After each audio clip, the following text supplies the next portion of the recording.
mo ingon dayon ta. Yes, kay nahitabo ugid po na nako. Time heals everything. Wa na tananay ga pala di na mabalik ang sa una, pero kaning Ginoo nga atong gisaligan dili ingon ana. Amen. In Matthew 26:53, I want you to open your Bible. Matthew 26:53.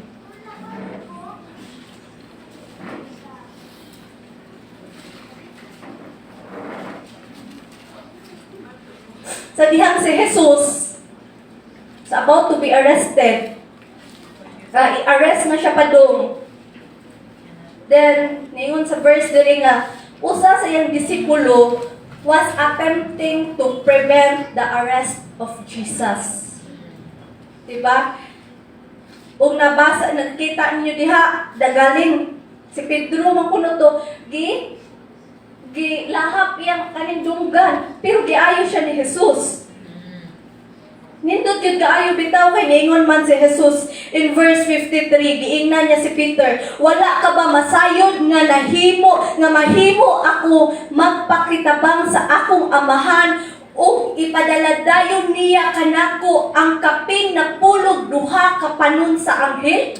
Tanawa dili isa kundi kapin na pulog duha ka panon sa anghel nagikan sa langit. Kung sa English, 70,000? 72,000 legions. So, kaya niya. In verse 54, nayon siya, apan kung buhaton ko kini, unsaon man pagkatuman sa kasulatan, Yes, na kinahanglan mahitabo kini. Amen. Thank you, Lord. So, he is not helpless. See? He has the power and authority to call for judgment nga pwede niya isulti lamang kay kaya niyang buhaton o makanang mga tawahan na pwede mo ukab ang yuta. Pangkanoon na po sila. Pwede na niyang buhaton.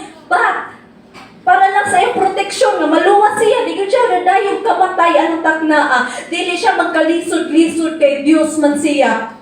But, this God that we are serving, nga matod pa sa akong iyaan, walang ganyan siya tuuhi sa mga Israelita, iyang mga kababayan. Hala, kasakit ba? Amen. But He chooses mercy over wrath. Yang kaluoy nato, natabunan sa gugma ang iyang kasuko. He chooses sacrifice over revenge. He has every reason. Take note na ano siya rason nga pwede niya yun buhaton to. But God saw me. God saw you sa imong likuran karon. God saw you. God saw us. He saw a world that is broken. Nga naghinahanglan sa iyang grasya nga dili nato makuha aning kalibutan na. This world is empty. Magunog ning butanga. Tanang butanga naa nato. He sees our condition both spiritually and eternally. Amen. Nakita ni Jesus in Romans 3:23, for all have sinned and fall short of the glory of God. This is permanent separation from God. Nakita sa Diyos, buta kining mga tawhana. They are broken. They are lost, adulterous generations. And many more to count. Di maihap.